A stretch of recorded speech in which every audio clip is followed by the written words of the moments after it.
Woguso abocha de mobile phone no waka de printers no waka de laptops no waka de www.francotrading.com and francophones.com na kwajo de Daffy Health and Beauty edo hema feminine measure ba ene ne clients mawura first year won sade be ya ho betwa na wo beche senche nam na wo yensu a acne cleanser fasa wani pimples ni nyina da ebedwane na afo wani mayese motron hair growth ne de soponi MTN app on download bi App Store any Play Store when you download the free essence no eboa ma bibi FMTN wo bia na ekose motron wo wi Adom malakio no anu bia na etridi eduru etridi etu asese wa Adom na tonic wo bobi se goma ebeboa ma moja na de frusane pa Adom na man mesha ne capsules ye member duru achese bema wonu bi operation wa break 3 points ya je ane se ya je lady capsules wa ba ubu nsa esisi so wa eba pepepepe ekoba ne se ha dwene pa etu no bi ebeboa na wo sabuo no etimi akokama dependable eba fo na de aso yase na mawiai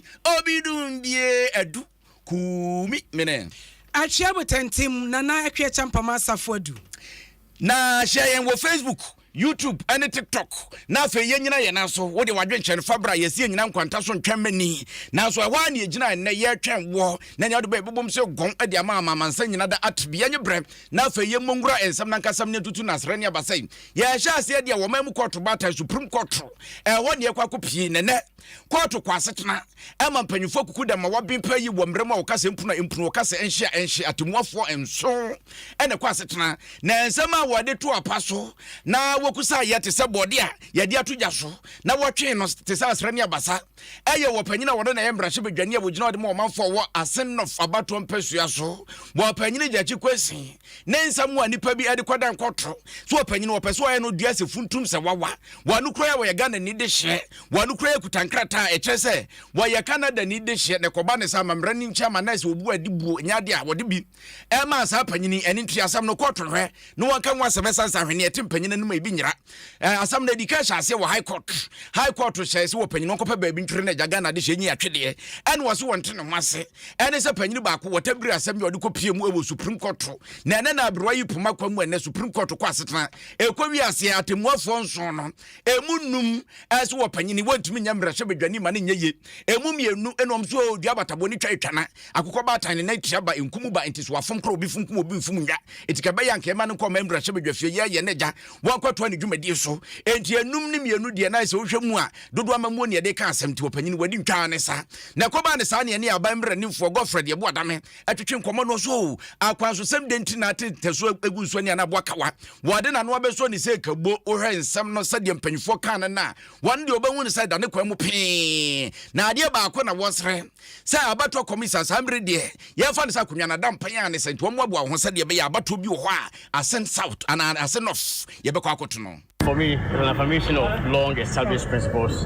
by the Supreme Court. The Supreme Court had, in earlier cases, decided the proper time for reckoning whether a person is qualified to contest for Parliament is the opening of nominations, the period between the opening and close of nominations. If within that time you're not qualified, you cannot be qualified at all later on. So for me, this is a sound application of a principle of law that long been established by the Supreme Court in Yeboah against J.H. Mensah way back in 1997 to 98, and then the recent Senator Rullish, where Atuguba established clearly that it is the opening of nominations that should be the determining factor as to whether a person is qualified to stand for election or not. The same fate befell Adom 106.3. He was not qualified at the time that nominations were opened, and we don't know what happened to him. And for that matter, his seat was taken away. So there ought to be even application of law. If it happened to Adom 106.3 of the MPP, yes, it also has to happen to the gentleman of the NDC who has also fallen foul of the same law. What happens to the people of Asen North? Yes, as the High Court that earlier on held, the seats for me, the people of Asen North will not be represented. And I think that right now for all these legal gymnastics that have been employed by the lawyers for Asen North, perhaps the by-elections should have been conducted long ago. And I, in my view, think that there should be nothing in the way of the Electoral Commission to declare the seat vacant. The High Court has ruled, given a judgment determining the status of the gentleman as not qualified to have stood for election, and had actually cancelled the election conducted in the Asen North constituency. Sautia legal gymnastics. Godfred Ebu Adam no abamra nimfo na se emra no emra omudi gu apaso no said omusi dane dane ne te said ye acrobatics na so kroba ya kakra bran ni nyina da ene se Supreme Court so opanyine no wantimi nyamra hye bedwane ma ne nye na opanyine Michael ankoma nimfa wono na asam no watabri ye de kopie mu Supreme Court no yes de ade ahwede ba fie na de nwansna ba fie wakofa asma ba kwaku frimpon na de wunua ne awro ne ka wafa na betinu no so asam ne de ene de pa se kopie mu Supreme Court ma hwe no maka ho asam se kro ne ani ada ho kre amobia ehune ba bia wonam. If you say that I knew this was coming, as if I'm a judge, I'm just a lawyer. I present my case before the court, and the court rules. Indeed, I'm not a clairvoyant. Well, because of what we had put before the court, my expectation was that the constitution of the land will be upheld, and that the constitution of the land will be given its highest priority. And that is what has happened. One cannot involve in egregious breaches of the constitution and still go around holding himself as a citizen of this country. From day one, when the judgment of the High Court was rendered, it was manifestly obvious that James Kasiebo could not hold himself out as a member of Parliament. He doggedly went on, was attending on to the business of government. But today, that road has been effectively blocked. You can tread the path for too long, but it doesn't give you the right to do things which are irregular, unlawful, and an affront to the Constitution. Opanyine ekotie ni asam wona tabiri kopie mu Supreme Court Michael ankoma nimfa eno no tebrof no say clairvoyance nes wo hweda ache said ya beya ochina bi se bibi sa ba empanfo behu ba bia wode efa na baba jama askolondo wano so ka hu bi wo opanyine jachi kwesi ne mra nimfo no odi mu tintima pa ne so opanyine dia kwa die enya ya ka ajegon ajikum na mo ye ni den ye no so edua buto dua so ide da fransa ne akonkwase empanfo kwotena se no akobisa abrewa no akofa dwene de be wom bia no omo de beba. What it means is that Acheampomaa is also not going to have representation in Parliament for as long as this case lasts. That is a sad situation because there are precedents in this country. We all remember the case in Ayawaso, West Wagon, where the lady was allowed to stay in Parliament until the final day of the determination of the case. So I thought that the Supreme Court will consider that situation and allow a representation. You see, this is a representation matter. If people have voted for a person, this is a representation matter. They deserve representation in Parliament. And so we thought that when the case is on, we could still have a representation in Parliament. But that is what the Supreme Court has said. The legal team will meet, of course, and also officially know the next step to take. Opanyine jachi kwesi ne mra nimfo ni mu baako baba jama no no se hwe ye hwe obi kutwa won de mia ye kuru na komani da so sa ye waso weso gon se me course won keja ka anya hwe kran campaign fo be hwe won eja wo matimi aka so opanyine ko ne kwadu dwuma na de ye die ai adwenwen e wusumiem se di tibia no e wo so kwadwenwen ho akuya ye nkoye ni ye koye nim tesia ngaza Kasiebo ena wiei ye de ma efri Adom sempa aye filling stations bubruja wonyina aka ho aye to Kasie no epete no na ye nkwai epoema ntem ohini kofi aye banti a wonye mfinse aduasa wono wotuwei oyekuani ena wasaitwi okada ibi na abranti ehunu ababa wei ye se friend of Victoria eye over ena oye se woba wade no ampa ni ampa wade ne de wode ne kuayo ene ne okada ye wotwi abobo sika no kakra enya sika ama watumi akoye oba no wade ama busuafo ewofie ena anu ikura ye o match busumi ne da etoso nwotwe ene wokoye fie adeyo no ya wo hwe ni musa busumi ye wo mu ne da etoso da dunsoso na jesese ye kekese ani a ebese na wotwi awie yeyi enko obesa de wedding asese so wo se ena no wo mkoye traditional marriage ni wie ye no wamukoda anajo ebese ahomache no miensa ho Victoria overku esore se oba sabre ye kase ne niam ode kwa awade o ni nyina wodwane agya ho ne ka woroto so ene okoye ena brantie se na wedi ahodwiri sembe kurani wei edi asemo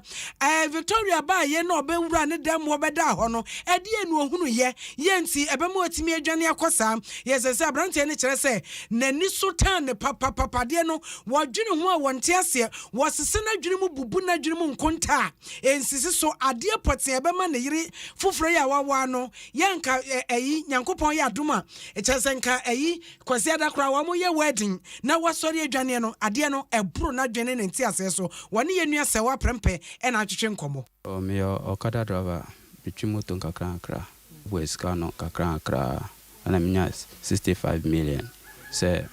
me ko nwebusa fo na maye no hwade ya wale 26 last month she ni entem ana kasa bianso ni entem ba me kwesi no ne papa wa fro baby say abisim na me pon adwuma me ko se me ko fa no me ko hwehwe na me hu nti oba afie enwumre a adache Saturday ona me da ho ona opie be I'm at 3 o'clock our far kwan me hu ni biem bepem enne nti tama me di hu se we pie so atam na okore da nti me ko bo me bradan ana me bo na amane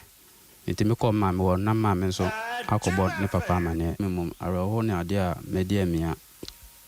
me nye ni se oyo saman ba oni pa re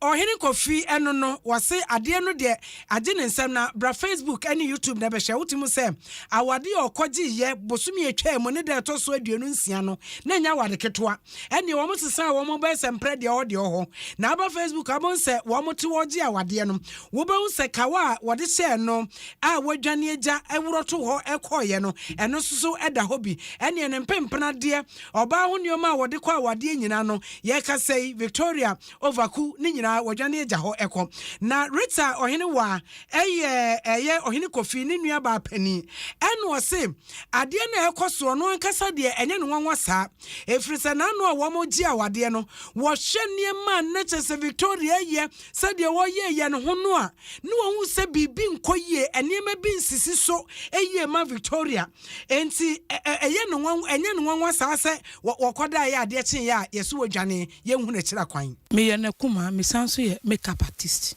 nti me ne nipa me siesie ayefro no nti me ko ho ntem anopa no before mo be program no nti me ne ko di nkomo kakra na mbisa nse me pese me tietie ne ekoso wo background ho no fa na busua ne ntem ansa na me ba be siesie no nti me ko du ho no ka che me se ade we di esanka wanfa nyame ambe mu paade a anka ifro ndi se beba so na me se ade nti no se na wo ye se e wo se wo tu hyeda nya hwe enya hwe yanka o ye sa ahuhu enna mbeka tese na ene da tese wa ma na ani anje a obi nso wo sese no ma no wa ma wani anje woni ma anya sere wo ye o makeup ye enye fe nti o ma na ani nje me sa me kan ya osu ya ma ni makeup nyina pepai Rita ohene wa wase ono na siesie no ho o makeup artist na ne nua be ma nso ene ohene kofi enti ono wo kodru ho no wo si akire so obetietie nkomo ekokoso wo nkwanse ho no na onu se ne bi nkoye afrempem na Abigail ohene wa nso so eye enua ba ekumasa wo so ono de eye no nwanwa kwanye fa so a Victoria timi kosu ya ma se ne makeup nyina pepa ye ansa ne yesa ye no foforo ene ensemu ekukọ okoso no se wo bi gina baabi ne so ka se Victoria Overku wonye saman a ne ho begiri no ye mu bibisa se betimi akoso anu bi anso ne ka se betimi akoso se betimi esi ye bisa se sa ba this time na we pie ni ehi fa no okọ ntina ye ntia ase baabi a okomo ntia ya ho meti kakra ntina ye ntia ase because sana oware na nyesi no yeso yenti ase ebu ho achese tama onware na onyi suban bi saa edi nkyere ye tiba oware a oyi saa suban na ye nwa kakra yenti ase nti ne esi de yenti ase ene abusua engagement ring ne da ho no wagya ho ko amfamo ade anko de amamo ena wutumi se be ma no aton watoba ha ensi wo ma wari en mu pictures ni kita no ene wo yiyi bi hwe ene wo yiyi bi hwe ensi eye mfoni awodo a wo twitwa aye ewo match awade eye traditional marriage senso ye ne ho ade obusua ho no mu mfoni bi ene ye de agugu a wo hwe no na Victoria ansa be kono nkwa ku yima message awade aba YouTube wasi Akua na Fred and Saboka ɛna maame Jesu anso sɛ onye so ɔde no koduru dem no okoyi bibi kyerɛ no a bia wo hunu na no ɛno nso wɔ hɔ sɛ asɛ bi sura bɔdwe sɛ hunu sɛ okoyi bibi kyerɛ no a wɔno wɔhwɛ a wontumi nyina ni wo de ɛne sɛ wani nkomunyi na ansa na mɛkɔ sɛ wa hɔ yɛnti asɛm a Victoria Overku ya ebinom kyerɛ sɛ wɔyɛ saman woyɛ kɔ sɛ wa ma ɛne sɛ wa na adwa sɛ wa ma han mejo so mame enti kyerɛ sɛ wo na akɔfa we ne bae ho na zadia yɛte asɛm foforo na when wabisa ɛyɛ ɔhene Kofi sɛ wɔde Victoria duru demo no ɛde no yi kyerɛ no na zutie asɛm a ɔhene Kofi de to yɛ nim a ɔkyerɛ sɛ ɔne ɔba no adeti ɛyɛ 3 years ɛna ɔne ne edeti yɛ nyinaa no na ɔmo ahyia ɛwɔ mpamu enti onim adekode pass sie ɛbae a ɛma ne yɛ ɔba no ho ade wie no wayera enti ɛno na yɛ no nwa yɛ de na yɛ agye nyinaa ɛne sɛ ebi a ɔne ne kɔdam no yi bibi so kyerɛ no na ɔba no wɔntimi ɛna wɔgyane na nas deɛ na nasa ka kyerɛ ne sɛ ɔba no wawo mamu mmienu dada ɛnyɛ bɛrima ne ma enti ɔnyɛ ɔba bi a ɔyɛ ɔba bu no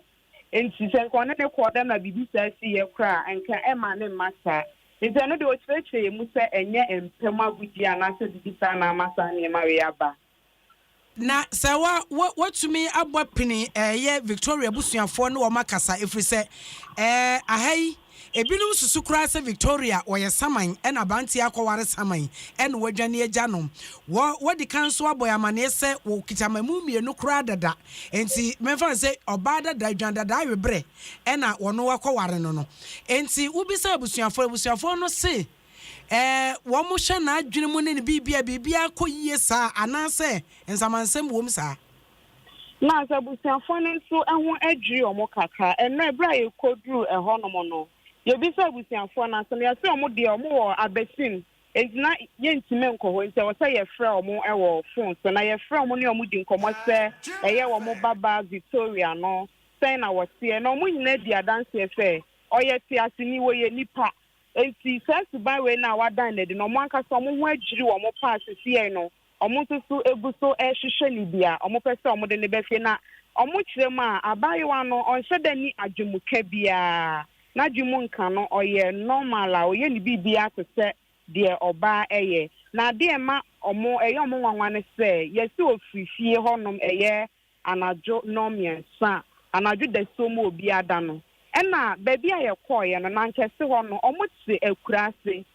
sɛ yɛde yɛ kaa ne kompo no yɛwura kokɔ ase a ne yɛkɔduru fie hɔnom enti deɛ na yɛyɛ nwanwa ne sɛ Akuraase a hanom ɛyɛ enwura nkoa ne deɛ anadwo nnɔmmiɛnsa no ɛhefa na enipa no ɛkɔ nti saa na abusuafoɔ no nso so ɛka sɛ ɔmo de hyɛ no ɔyɛ nipa no ɔmo nso yɛma hye ɔmo sɛ anadwo nnɔmmiɛnsa sa na otumi firi fie egya ne kaa wa wɔ hɔnom wamfa ne nneɛma wamfa ne hwee a wɔde efiri fie hɔnom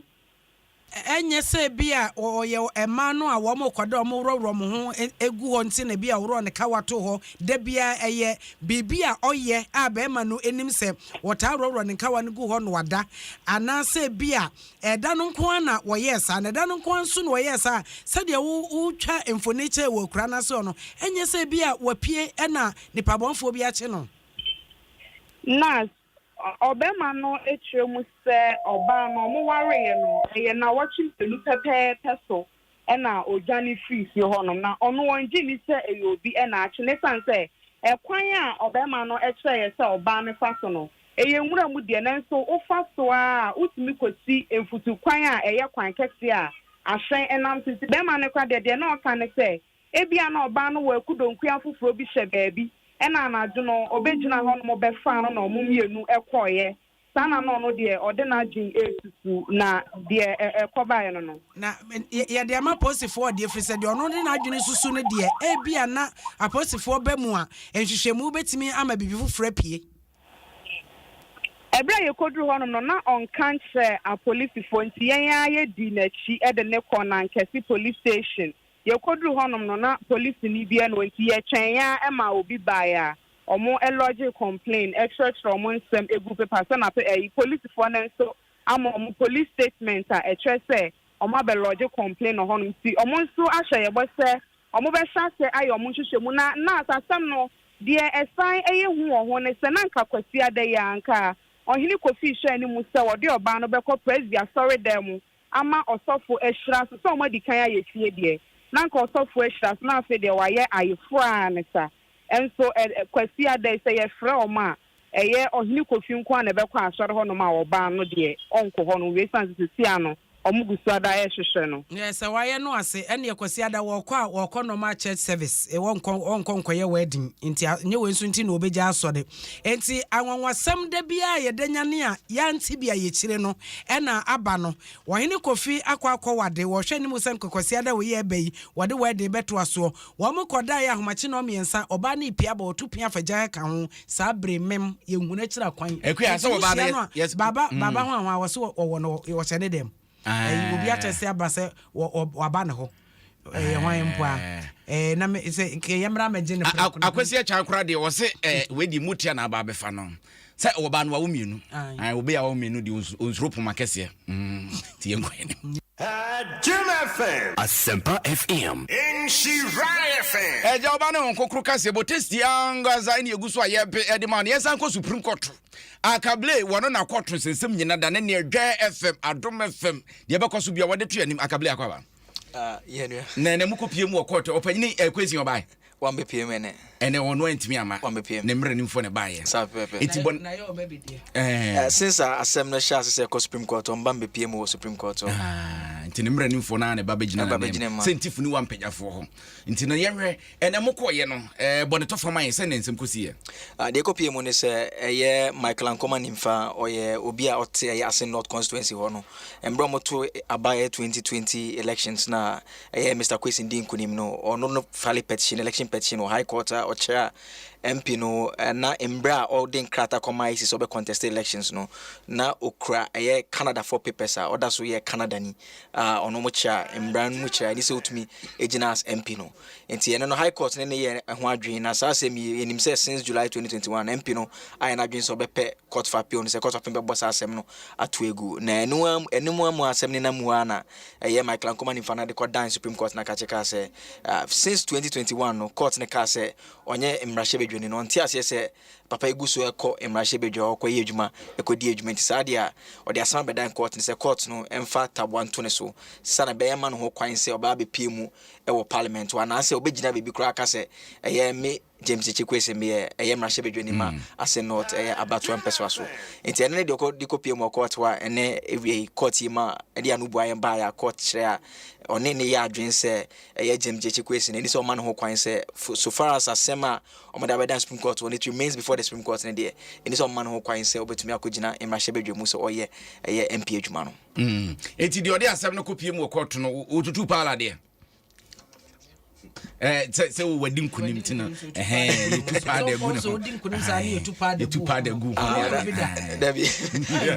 na omo de ye ne omo in fact ye ne lawyer for twin komo ye Frank Davis omo cha omo de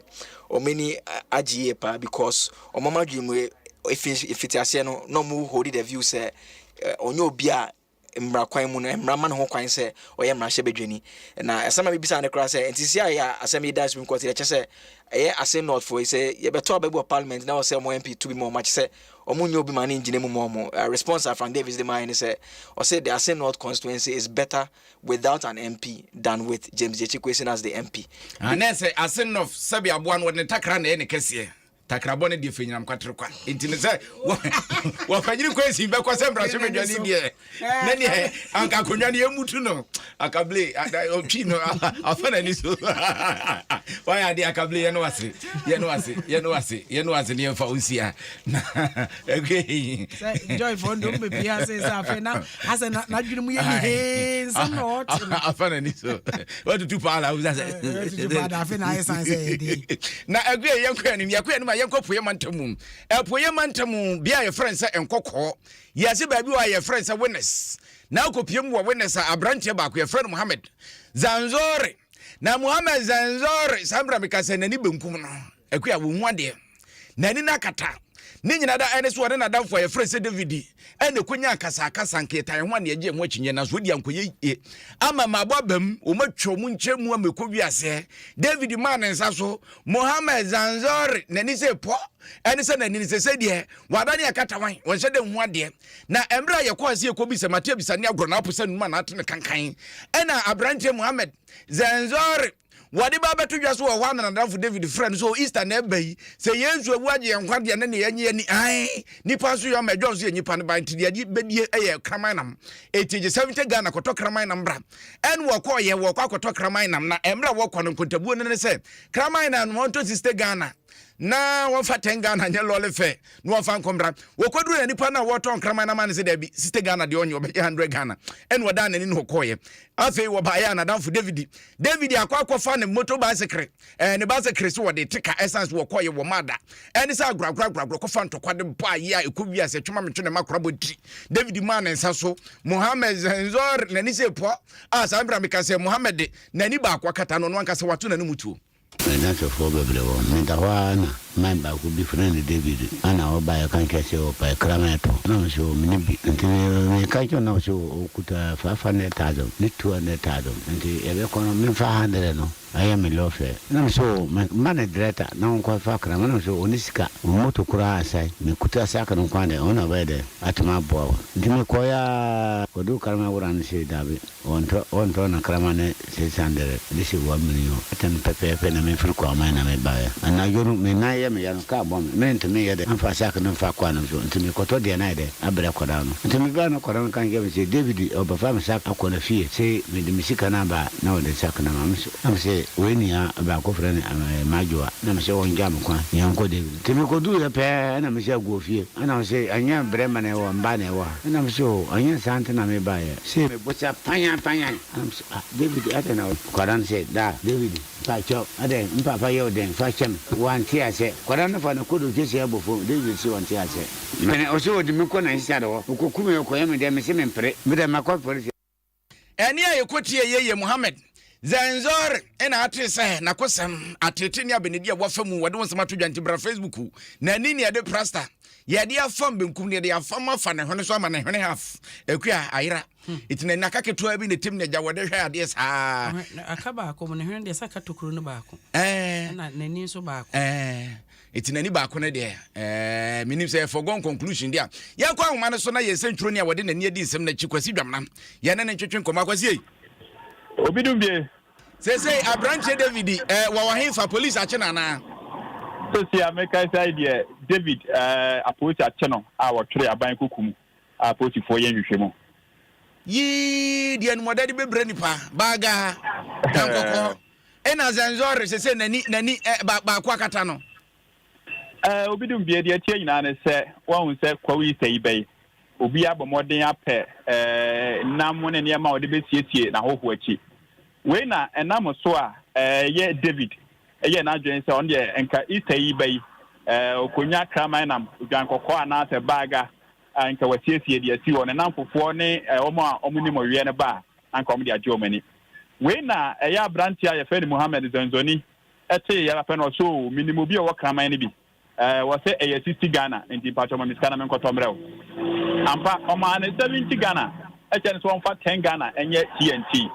na Zanzoni kire to kodu ho no kama ewura ne so asesa na adwen ese ya toto ne mamufu we bo aye de nti kama na so de 100 Ghana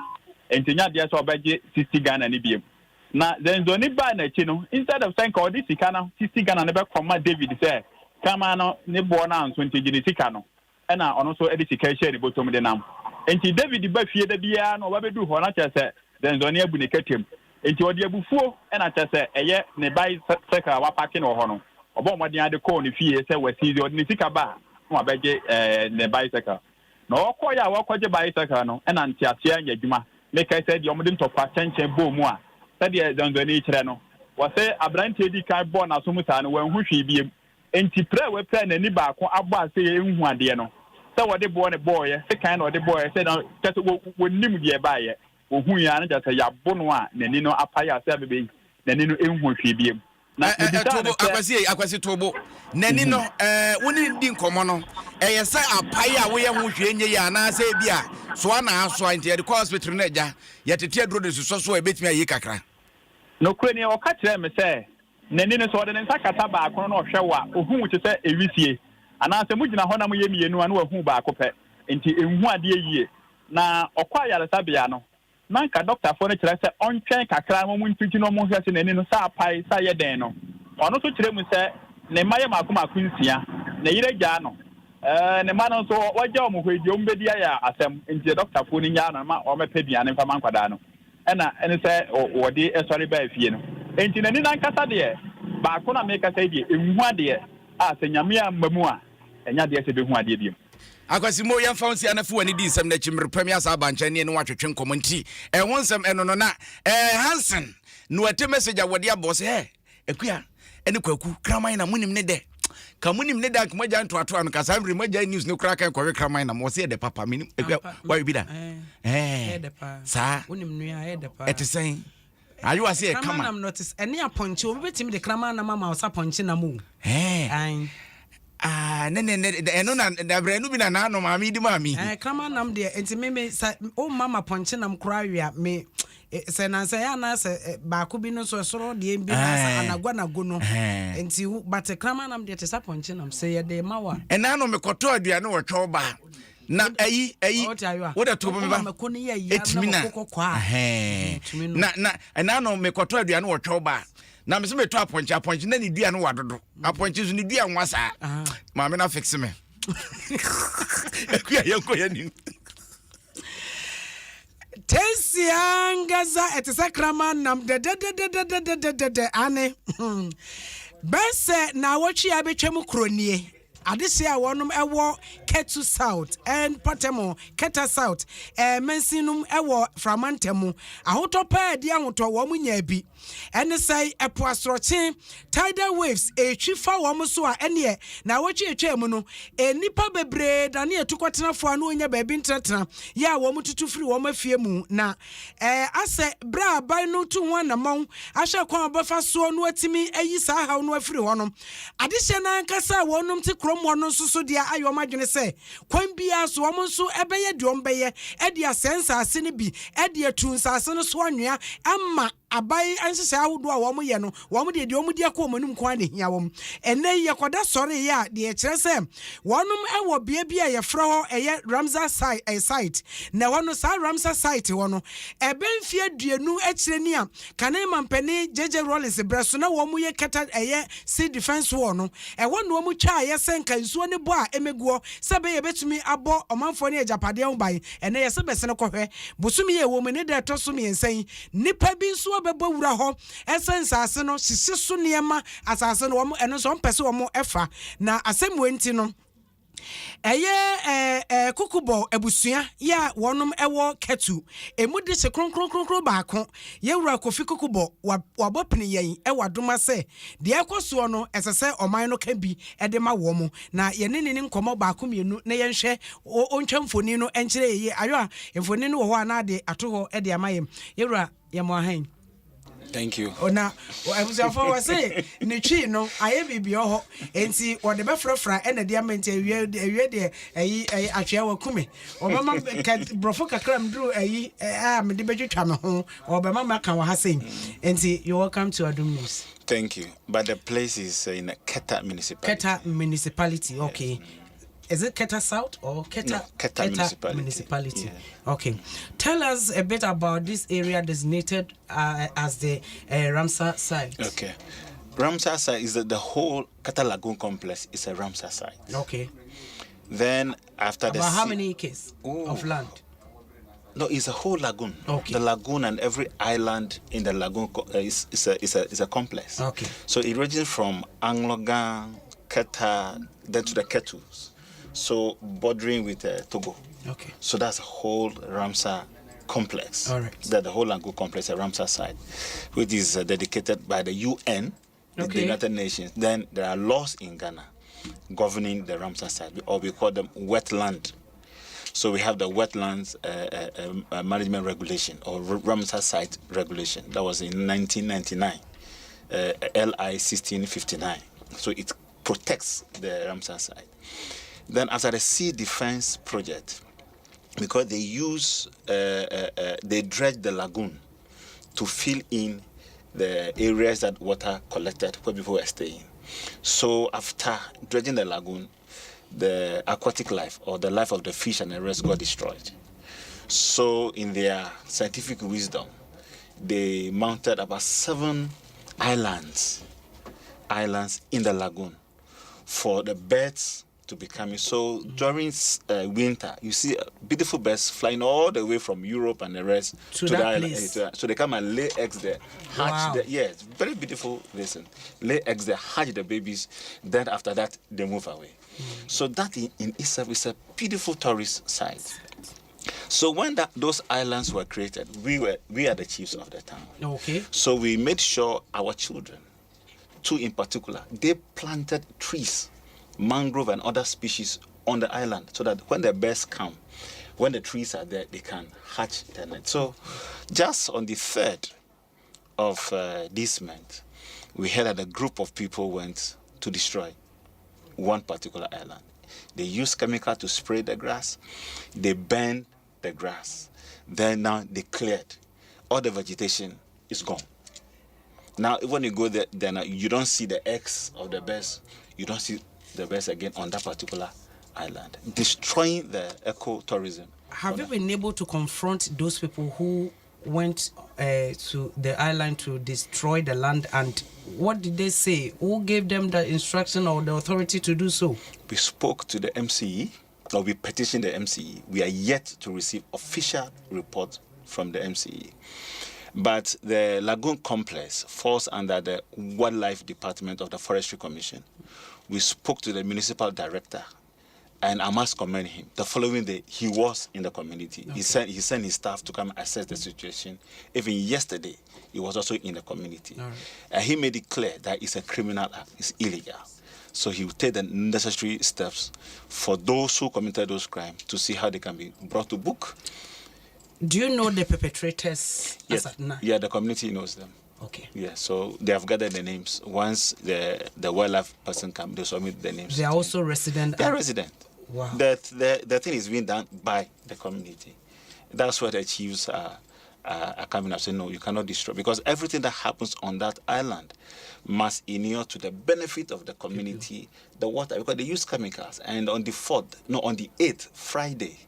a heavy rain poured. So the following day, they saw dead tilapia on the lagoon, at the bank of the lagoon. That means it's poison. Unfortunately, before we realized, people have gone to collect the tilapia and they have eaten it. Oh. And we spoke to one a scientist, Dr. Koficho, who he said, look, that means some of those chemicals they use, they are cancer. They can cause cancer. And those who also eat it for a long time, they can cause sterility. That means they cannot give birth. Ah. Exactly. After some time, they cannot give birth. So you see that singular. The problem is serious. It's serious. I'm coming. Ebusuafo bra Facebook na behwe sa asase ya ntam yi a yewrei ene yedi hu nkomo eso pa se wo hwe eye keta sade ensuo ne da ho ene sade yetwa asase na to ho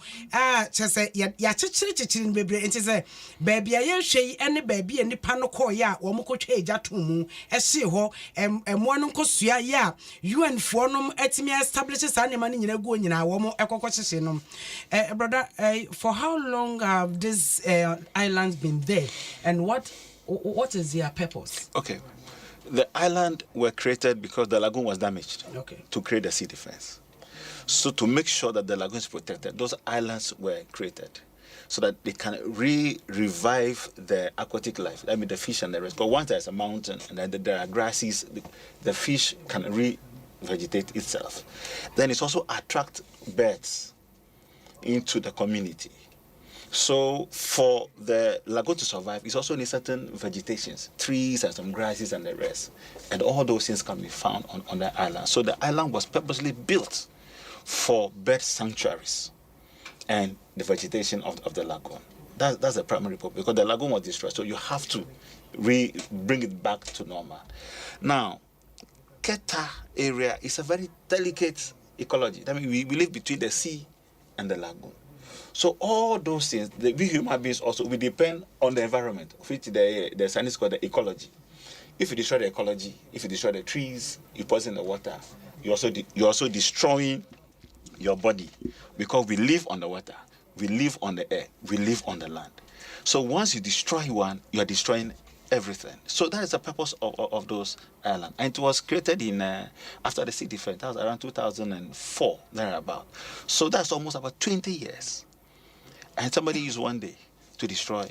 one particular island. So what is your fear now? Talking about the royal family and the residents. What do you fear now? My fear is that, assuming this destruction is allowed to go on, that means they will go to the next. There's about 7 islands. They will destroy all the 7. It will affect the lagoon. The fishes will be poisoned. We cannot have the tourist attraction that people follow because of the birds that come. It will also affect the birds. They don't have any place to hatch their eggs. Because if you come to our area, it's the sea, the beaches, the animals and the birds need a place where nobody will come and disturb their hatchery area to lay eggs. So the islands are preserved for that. And it also destroyed the economic revenue that must come to the community. If people come to see birds that they have not seen before, people do travel all the way from Europe, America, and the rest to come and see the birds. It leaves some money in the community. So once people are allowed to destroy that, you are denying the community the economic revenue that must come from tourism. So have you reported the matter to the police? The police, we have reported the matter to the police. We have reported the matter to the MCE. We have reported the matter to the Director of Wildlife Forestry Commission. So, in Adom Studios, what do you want to tell the government? Well, wet lands, anybody who enters it without permit, before you enter a wetland or do anything within a Ramsar site, it is only the Wildlife Director that must give you permit. We've spoken with him. They have not received any permits from him. He himself admitted that it's an illegal act, punishable by fine and jailable. Okay. They can go to jail. So we are expecting them now to take the necessary action to bring those perpetrators to book, to serve as a deterrent, so that tomorrow nobody again goes there to destroy that Ramsar site. Thanks so much for your time. I believe that pouring out your distant here, government will hear, the MC, the district, everybody involved will hear and take some necessary actions. Ebusia na dia yero. Akua, opanyin ni resign. Kofi Kukubo. Opanyin Kukubo ya da wase. Mesra me sore pe, also ma me di fufuo eyayo ama. Why na ba mu adi fufuo no? Kukubo. Me ka se wose me. Na kan be bisa se ma soma. What has it? Meme de me say we fufuo so no ma mbie na kwase agema ma mbie na esi wo hene so ma mbie. We say the camera na be pataw. And na asem de na asem ko. Ye free ha me ko HR. Raymond na na ele ba mo. Ma ko ka cho me say what you akra waste too time. Wo mo fa nko dwe. Woni araba kumsi mo. Kwawo.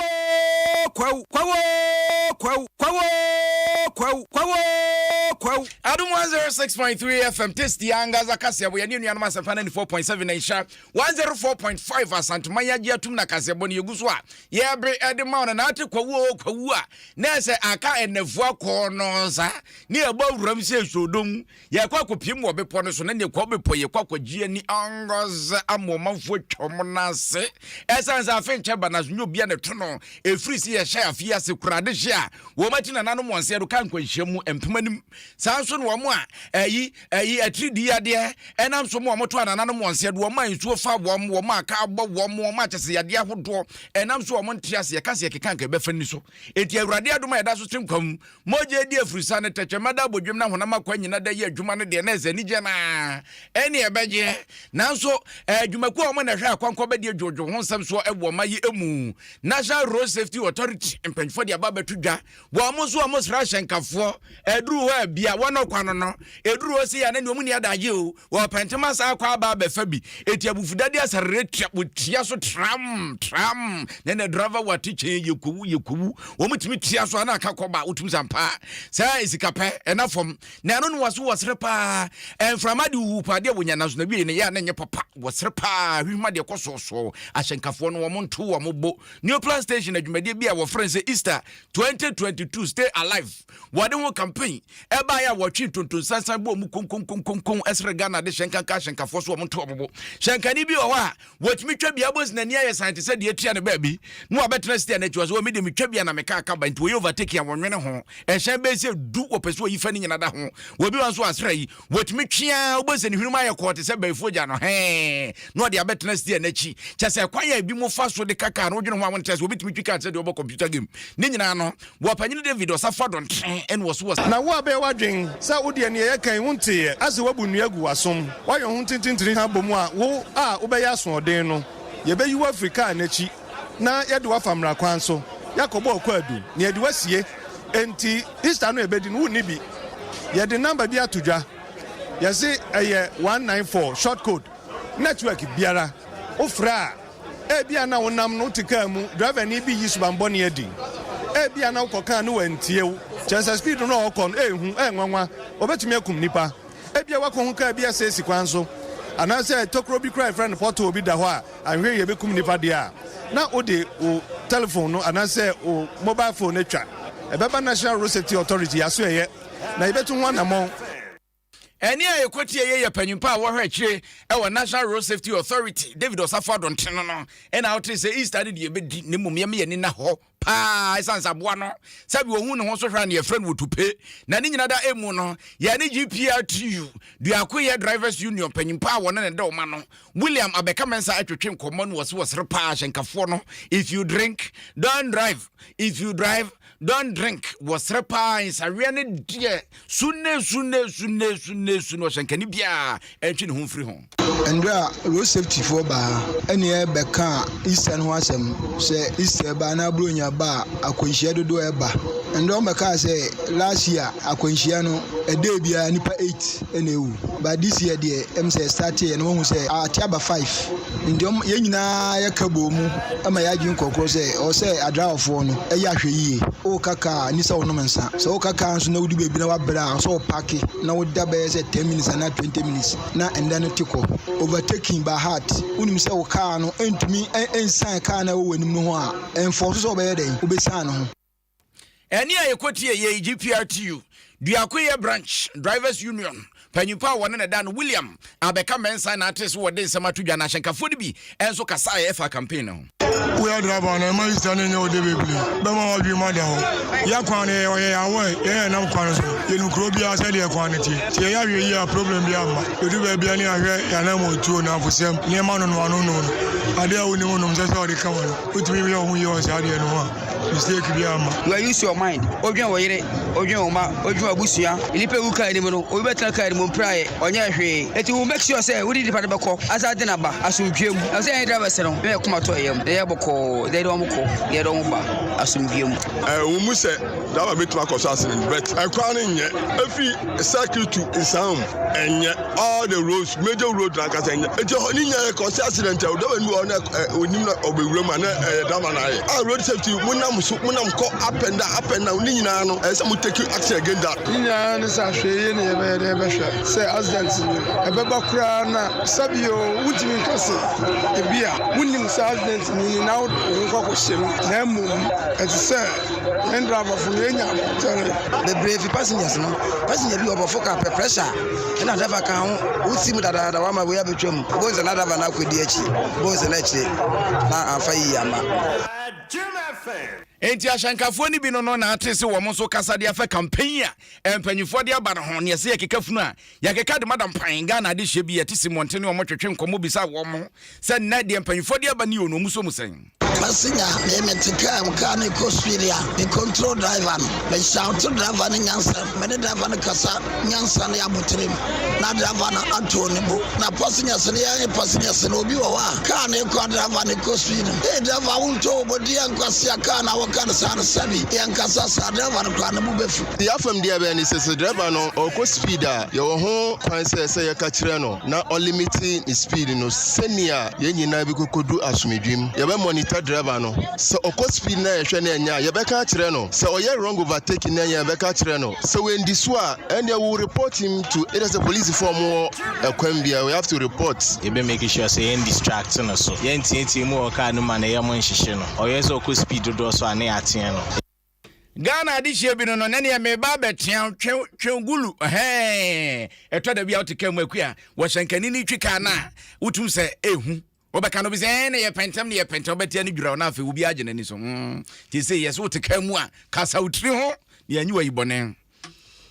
Yankoye ni mu na istay yakokwawi ne chese bi kokwawu akwagie ni ankasa kwawu ebi nso ebe isa convention paye ne ade bekoso na sade ye nyina ni mbese emfinsia mienu nie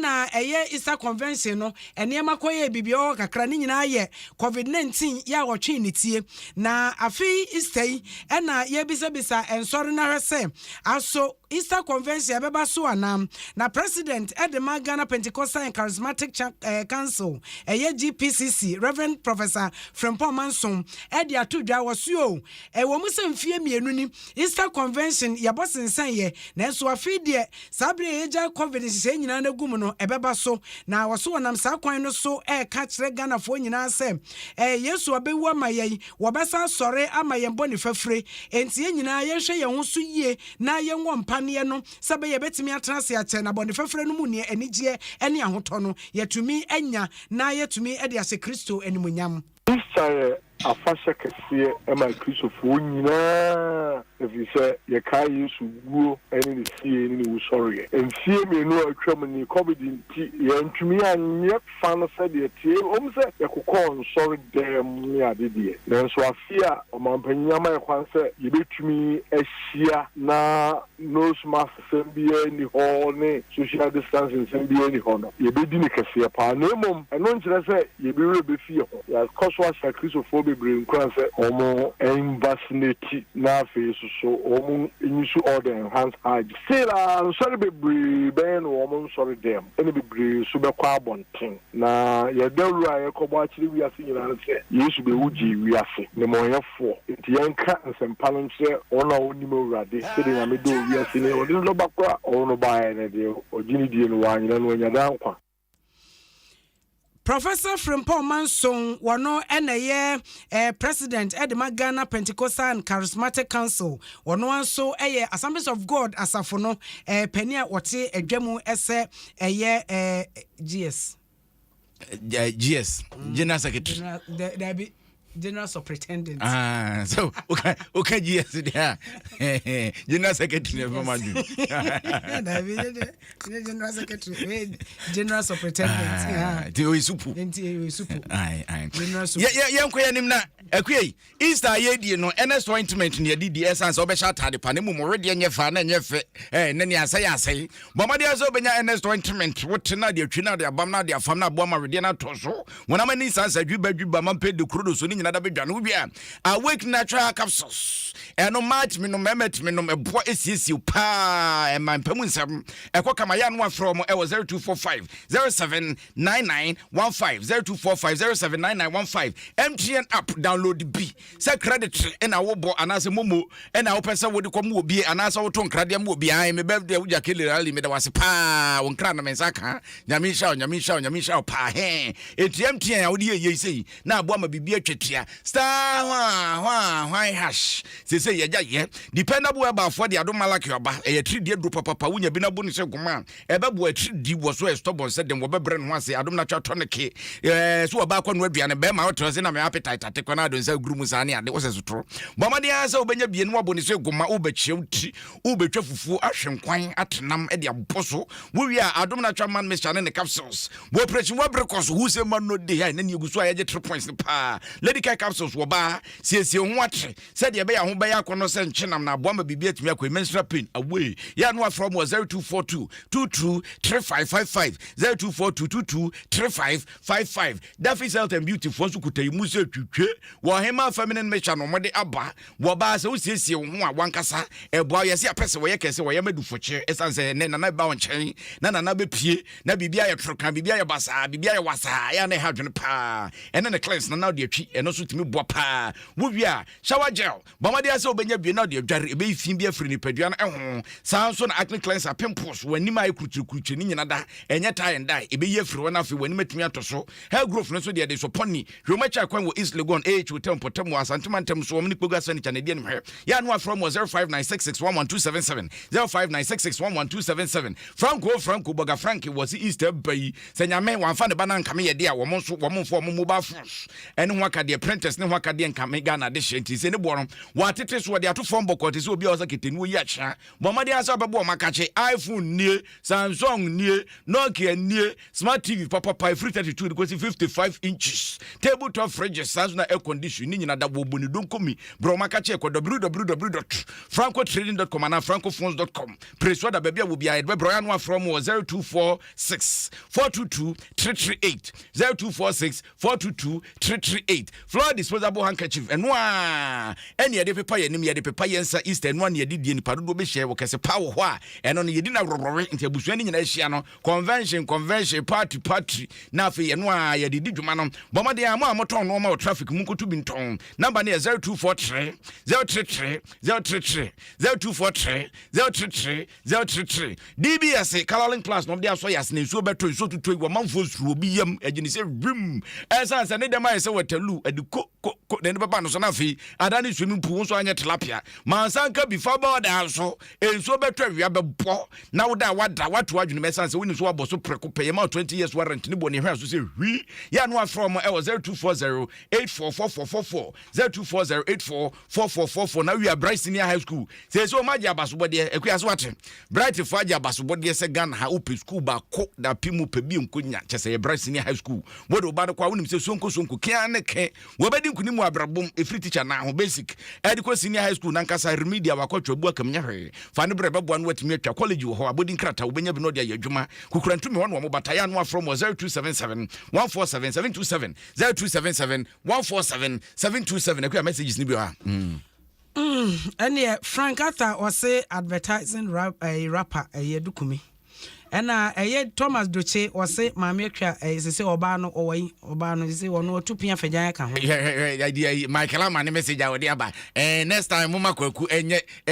English interview. So no just say on you mean this for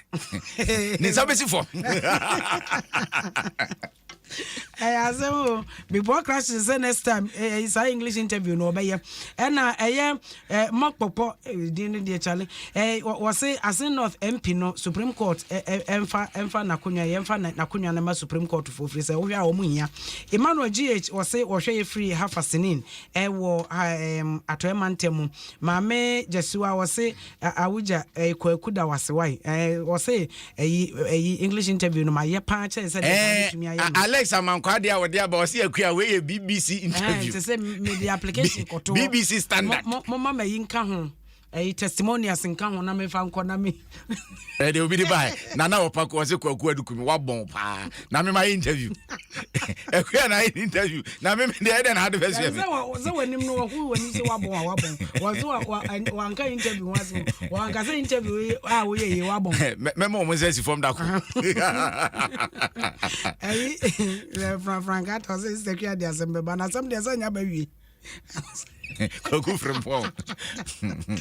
Na na ko say was my ade pa hwe okra obema me testimony am de ko BBC sisi ya yes ni kunu de Arizona ene ne birthday entina akoso chance wo chia no pa wo sene maame no sisi ya happy birthday kese en confirm na nim se tachiwa so ene birthday tachiwa Kumi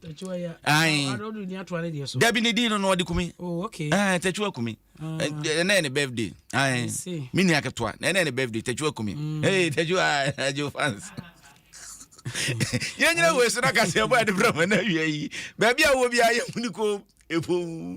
Obidombie adu Kumi awia mene Acheampomaa team na Acheampomaa safo adu ye ne so awuja ke de lali mamisa no wase biom de wo don sem no de ma wa ya de pa nyamisha wo de wo ye sanko obi a chefo nyina ye bia kwa birthday no amwadi nka sambrin ka ye se tam wamwadi na no me die se wo ye bi ma me ayibo acho asa unim quotation me pepa wo Bible mu Proverbs chapter 3 verse 28 Wose men kan jiro nua se kobra na ochina waba abreche obotom yima no ai nte she obotom na de onyima ya awade odo beti men kan wai o betati men ka biom sa Proverbs chapter 3 verse 28 kumcha cha na de ma miss ebum kotodwem se no anam de bobra shaya kwa kebu one boy echi don boy adon trikwesike ayo wo 5 chinchon ka ho eno de na ne nkrabrim na obo karat se ne mpom nyina ngogo se dua yin ne problem kebu chinchon yabako kwa uni de yabako etino ayo wo 5 na de to social media sans no man forward Kasiebo dem Aisha wo ba tia se strong wono in a production team wodi ani mu sanso na brefo Adom mununkum wo mu nyina ka ho bi na Kasiebo ne ye de ebrem sanso na birthday girl techua o mabo adwuma kwasi adwuma yesamufo esi ohene yesamufo panyimpa ye sori su dwumadi abodo aka nyina ye de bremo yade mo asema mo nyina monitia oh boy Franco